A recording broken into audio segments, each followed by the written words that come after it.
Mike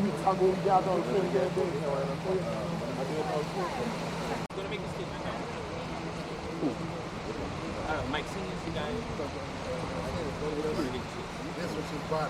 It looks as if you did some road repairs, where the oil is so thick, gunky.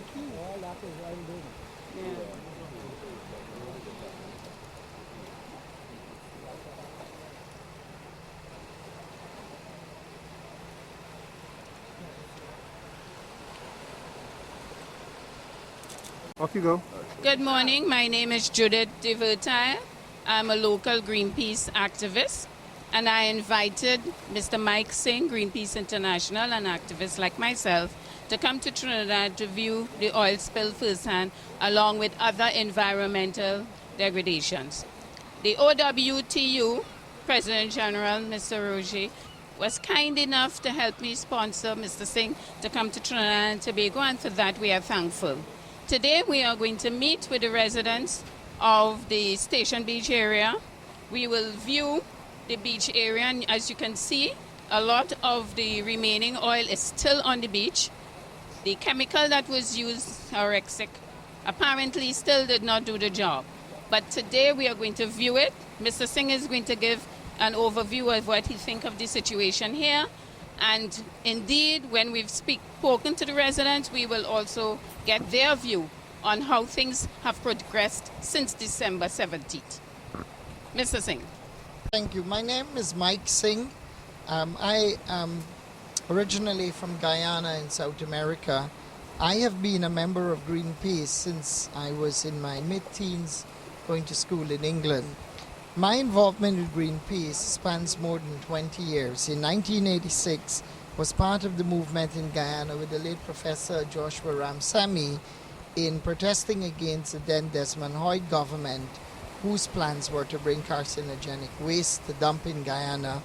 Interestingly, I convinced Mr. Hoyt that this was not the route. He listened, and Mr. President Hoyt and I, in the end, ended up becoming lifelong friends, almost like son and father. He became an avowed environmentalist, and he was instrumental in the establishment of the Iwokrama Rainforest Protection System in Guyana. On December 17th, once you got the first oil spill here, the first thing I did was to catalog every major news report, locally and internationally, to bring it to the attention of the president of Greenpeace International, my esteemed friend and colleague, Mr. Kumi Naidu. Because Greenpeace International does not have an office in the Caribbean, but the nearest office would be in the US or in Canada or in Peru or in Brazil, we are somewhere in the middle. So I've lobbied hard, and a decision was taken. The issues of language and geographic proximity, that we will work with the Greenpeace chapters in Canada and more so in the US, since they speak English like ourselves. I'm dumbstruck by the fact that so many thousands of barrels of oil continuously leaked into this Gulf of Paria, which is not only Trinidad's waters, but also Venezuela's. Your currents go south, so we are also concerned about the long-term implications of this this marine damage into the waters of northwestern Guyana. What has gone on here would not be permitted in any self-respecting society. In the United States, the EPA would have already shut down Petrotrin. The leaders of Petrotrin would have been arrested and thrown into some dark dungeon somewhere. But because the perpetrators of this crime against the environment and those who rule the levers of justice are one and the same, I have no confidence that you're going to get fair legal redress in the courts of this country. This, based on what I have seen, based on what I've read, based on what has been shared with me, constitutes a legitimate cause for an international environmental movement against this country. Because it's not only restricted to your waters, it's gone internationally into the Gulf, and as such even Venezuela can become party to any potential international litigation. The fact that there has been massive cover-up of what I have read about certain maintenance schedules were not followed on pipelines. Those maintenance schedules were not followed. So that meant that the company knowingly and willfully engaged in unsafe industrial practices, thereby exposing not only their very workers, but the communities in which they work and operate to the dangers of pollution, which will have long-term health effects and ecological effects. This is not just about some barrels of oil. The reason you're not seeing the oil, it's lying on the ocean floor. The oil, the effluents of this oil, it's heavy crude, it's lying on the ocean floor. But over time, it is going to seep into the food chain. The fishes are going to consume the small microorganisms. The birds will consume the fish. Human beings are going to consume the fish. And it is going to become an issue of permanent damage in the entire ecosystem and the entire food supply. This is unacceptable. This is not 1937, where we had the British colonial powers running ramshod and roughshod over the people of this beautiful country. This is a crime being perpetrated by Trinidadians upon Trinidadians. This has nothing to do with politics. This has nothing to do with race, color, creed, or class. This has to do with the basic assault on the environmental rights of poor people who use the sea for their daily sustenance and for their daily survival. What is being done beyond monetary compensation to the fishermen? What is being done for entire communities that are today negatively affected? What are the long-term health and environmental implications of what is happening here? What is going to be in 5 years, 10 years, 15 years? I've just heard one gentleman told me his relative has skin rashes. Have you had any? Mother? Yeah. Very soon you may have congenital birth defects, may have women suffering from miscarriages. So this is just the beginning of what I consider a very peaceful, legitimate, and long overdue struggle to warrant engaged international focus and attention on the patent injustices that has been perpetrated upon the poor and unsuspecting residents of Coffee Beach, Carrot Shed, the many other beaches. The environment today is non-negotiable. Since Chernobyl in 1985, your space is not only yours. The air we breathe, the water we drink, the food we eat. What are we going to tell the fish? Don't go into Trinidad, into Venezuela's waters. When they have finished messing up the delicate ecosystem of this country, where are the residents of Trinidad and Tobago planning to go? Are you all planning to migrate to Guyana, to Suriname, to Venezuela? You're only 1,000 square miles. East, west, north, south. You can't go very far. This is where you live. And if you do not pay proper attention to environmental preservation, you're going to reap the disastrous consequences in no short time.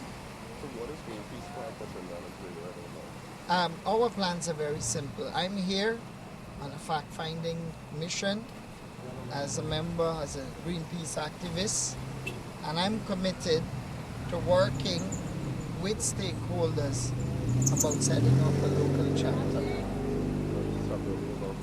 Environmental education, environmental preservation. We welcome everyone. Greenpeace is non-political. Our agenda begins and ends with good best practices geared towards being good stewards of the environment. The great thing about Greenpeace, I like to tell many people, it is a 6,000-pound gorilla. And Greenpeace has the ability to effect meaningful change with everyone on board. Every human being in this country, even the Prime Minister, should become a good steward of good environmental practice. We are not going to exclude the government. We welcome the government to sit down, to meet with stakeholders, to meet with the OWTU. We welcome the government, we implore the government to meet with the residents. Has the Prime Minister herself come to visit this community? I do not think so. She did. Okay.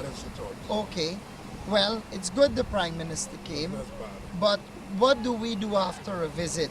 Where are the follow-up consultations? Where are the follow-up engagements? What do we do? You just come and say, I'm sorry, it's not as it's bad.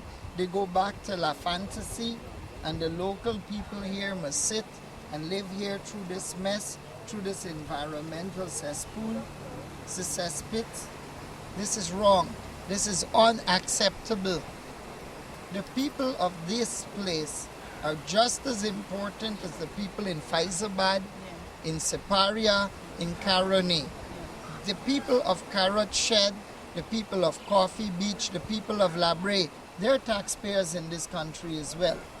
And they deserve as much respect and consolation and support as you have given to people in other parts of this country.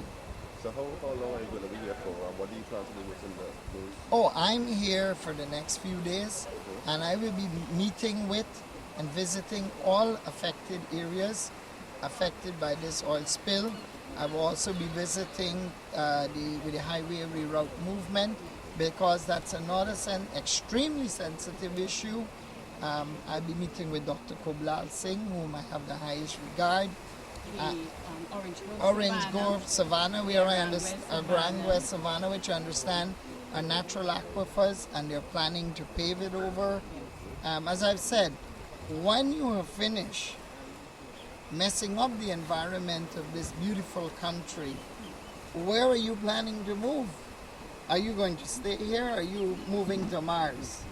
Because I can tell you, you're not going to Guyana or Suriname. I don't think you're going to have the ability to get in here easily. You have a good quality of life, and you have to fix it. There has to be a balance. How many of you remember Union Carbide in Bhopal, India in the 80s? I don't think you were born. Well, Union Carbide let loose potassium cyanide through negligence into the air in Bhopal and killed thousands of people. Today, Union Carbide no longer exists. The lawsuit that they had completely ruined the company, took them off the corporate map. The international environmental movement is a peaceful one, but it has friends in high places in Hollywood. It has friends in high places in the media, and I can tell you, this is no empty threat. If pushed, they can mount a very effective international lawsuit that could break this country up. That is not the route we want to go. That is not the route people should be going. So I'm here in an atmosphere of peace, in an atmosphere of reconciliation, in an atmosphere of pressing for dialogue. But you know, when you push people to the wall and they don't have hope for tomorrow and despair sets in, then it's hard to put that genie back into the bottle. These people deserve to be treated with respect, and they needed to be treated with proper respect. In fact, I'm very surprised that Lindsay Gillett and Khalid Hassan Ali, considering all of the malfeasance, all of the pathological lying we've seen taking place, continue to occupy their permanent roles at Petrotrin, just as they have pushed out the board at another corrupt institution, the First Citizens Bank. Why have they not replaced the rotten leadership at Petrotrin? I would like the Prime Minister to answer me that. That is the first order of business.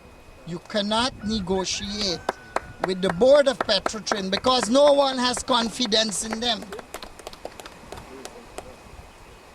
If I had to Bin Laden and the board of Petrotrin, I'll take my chance with Bin Laden.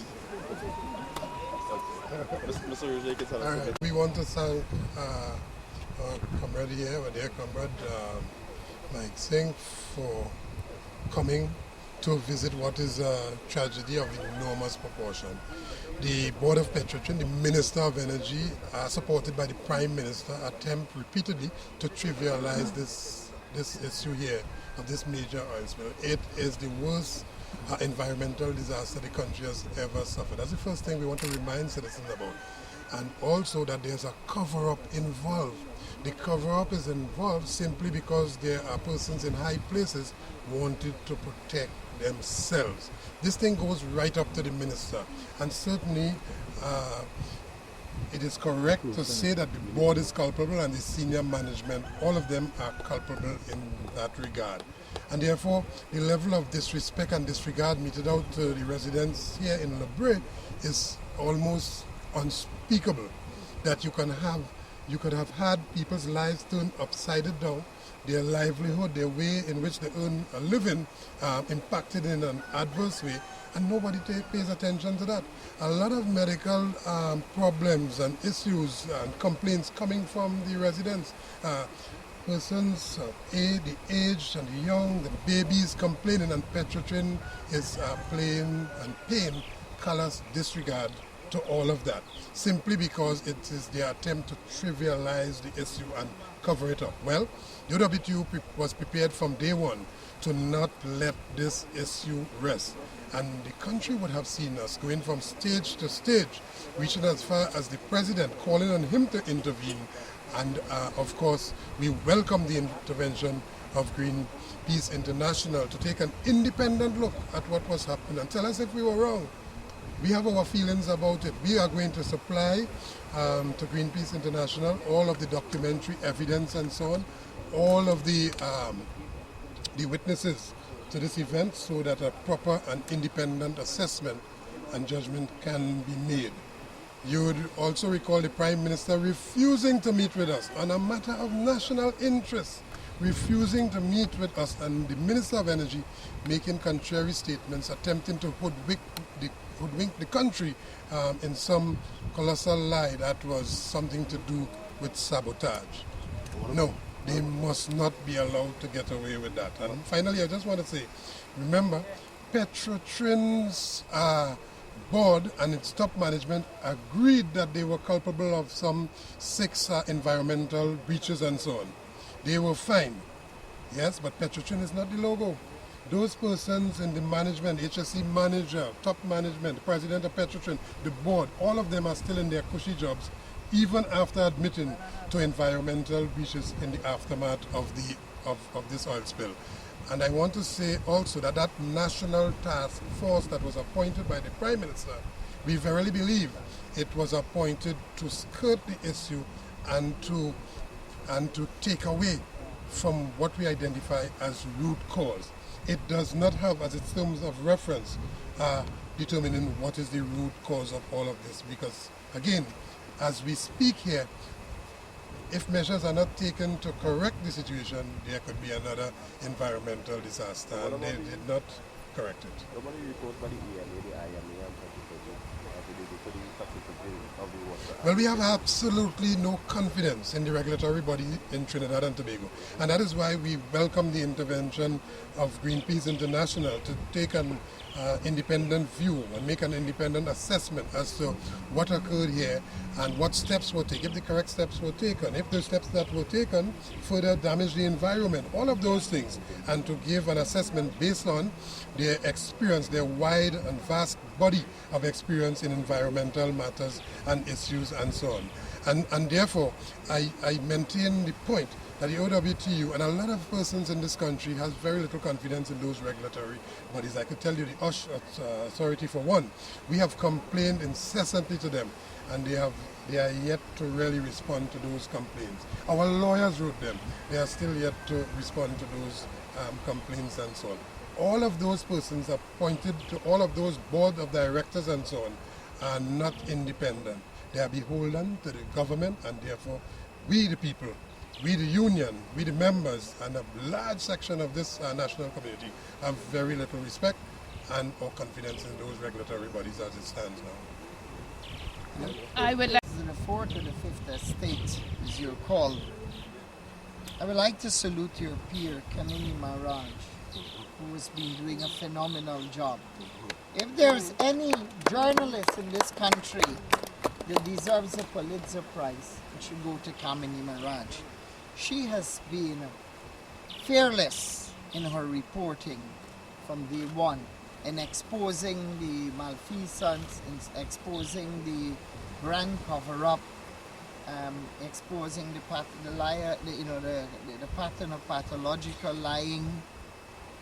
In many ways, what I see in this country, not only because of oil spill, but other issues of malfeasance, it's like Rome burning and the Emperor Nero still fiddling. Nero burned down Rome to make space for his stables of horses. One might even go as far as to characterize what's happening in Trinidad as the Emperor's new clothes taking place. Everywhere, even the blind, I think, can see the evidence of environmental carnage that has been wreaked upon this nation since Christmas. Yeah. And the fact that a respected journalist like Ms. Maraj has gone to such pains, has so much information, has done painstaking research, has got everything there in black and white. Yet, as I said, the leadership, the beleaguered leadership, or lack thereof at Petrotrin, continue to talk, as they say in Spanish, muchas palabras. As far as I'm concerned, these are imposters of the highest order. These are poseurs running the company. And no one is calling to shut down Petrotrin, but what we are calling for is a healthy, holistic partnership between business and communities. What happened in the Gulf, in BP, in the US Gulf? You saw what it did to BP? It has weakened them considerably financially.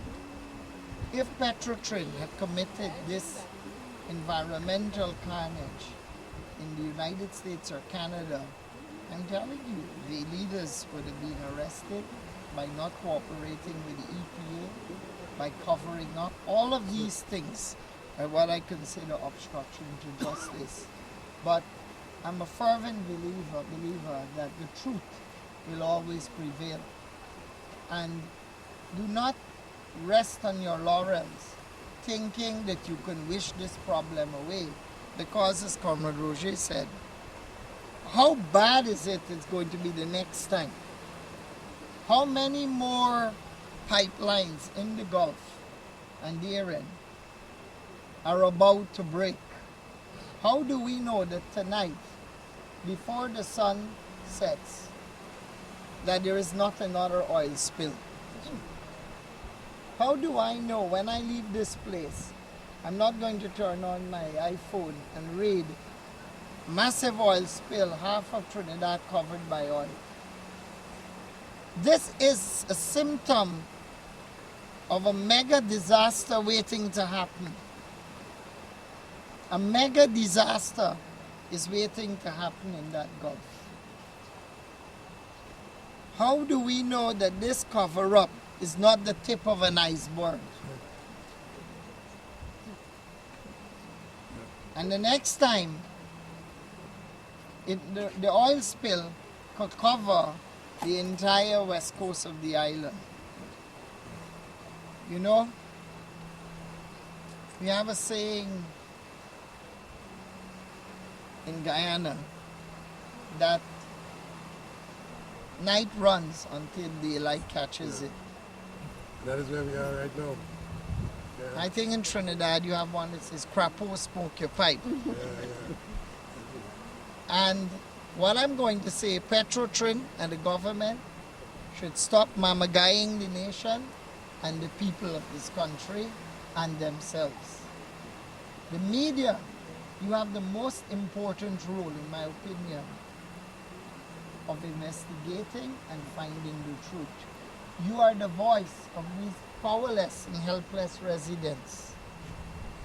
Your job is to speak out for the weak, the socially marginalized, and otherwise disenfranchised. These people are marginalized and they are disenfranchised. They're not living at La Fantasy. They're not living at it's the Grange Park. They're not living at Philippines. Look where they live. I see evidence of poverty. Where is all this oil income going? Why isn't it being plowed back into these communities to lift them out of poverty? They barely survive. This is their source of sustenance. They earn their living fishing to support their families. What do you want to do? You might as well build a camp and herd them into it. Is this a death sentence? As far as I'm concerned, Petrotrin must be the Nazis and they must be the Jews. I think Comrade here would have a lot more to say. Having spoken with the residents and so on, and having reviewed documents and made his own assessment, he would have a lot to say on Friday, a lot more to say on Friday. So we welcome the comrade to join with us in our March for Justice and our March for a Better Trinidad and Tobago. All of this are part of and examples of the bad governance the country is experiencing. That you have a rogue board with a rogue minister and a rogue management in Petrotrin, the government is responsible for that. And that by their neglect, persons in the community are suffering the adverse impact of an oil spill which was preventable, yeah, and which the response should have been different. All of those things, the government ought to be held accountable. The management ought to be held accountable. And again, we call for the president to treat with urgency the requests we made to him last week for a meeting so that we can sit down in the confines of a meeting and discuss and give him information that which we feel he do not have at this point in time, but which information will point to not just the root cause, but putting in place measures to ensure that this tragedy does not occur in the future. Singh, I'm here in my personal capacity as a Greenpeace international activist. Greenpeace is aware I'm here. I'm probably the oldest Caribbean member of Greenpeace since a teenager in England. Other than that, I run my own telecommunications company in India and in South Africa. But I am from the region. I was born in Guyana. Me? Yeah. I live in India and in the Middle East, in Abu Dhabi. So why are you here? Why you came to Coffee Beach level? I came here because on December 17th, when you had the first oil spill, I read of it and I took a personal interest in the lives of the residents that were affected and the environment. So I came here because I wanted to see firsthand for myself the damage the oil spill had done to the beach and how it's affected and continue to affect the lives of residents. That is the reason I'm here, an assessment, so I can form my own conclusions and prepare a proper dossier to submit to Greenpeace International for prompt follow-up. Whilst I'm also here, I'll be holding talks with various stakeholders about getting a local chapter of Greenpeace International started in Trinidad. Go ahead. My name is Simisha Mades, and since for the oil spill, I started to get a little rash on my skin, right? And after the fish started coming, and I started to inhale it, and I inhale it, my throat swelled. After that, my skin started to itch, and then it swelled. When I go to the hospital, the health center to give my injection and some Puritan with tablets for allergy. That wasn't working. I went to the hospital and they gave me another stronger Puritan tablet and another one that I take 6 in the morning, 6 in the evening, and 6 in the night. and 2 injections, and it's not working, and it's getting more worse. Me and my son. You have a phone contact? Yes. He in school. Yeah.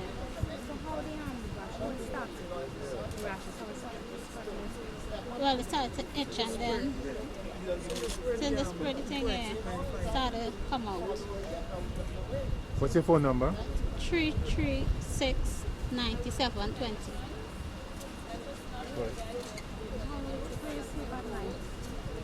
Sometimes in the night I can't sleep because it's itching. Real itching, and sometimes I bed all hour in the night. It's burn like I can see when it gets burned, that's how it does feel. Gentlemen, drop your hands on it, look at that one. Don't look down at the mic, just look at the camera. Morning, ladies and gentlemen. Dead fishes and living fishes, dead crab and living crab. The district of Laventille, Beetham Estate, Point 14 and Labrie have been exempt, I repeat, have been exempt from the face of Trinidad. But we come like living dead because we have been contaminated with this toxin, right? It wouldn't be now. I'm a living dead right now that's speaking to you, right? Right? It wouldn't be now, but as time go by, I know I will get cancer, but I want my children and them to benefit from this result. Have a good day. So what's your name and where are you from? I wouldn't repeat that. You didn't say that, you didn't say that. You didn't say it. My name is Anthony Cyril, a resident of Coffee Beach in Labrie.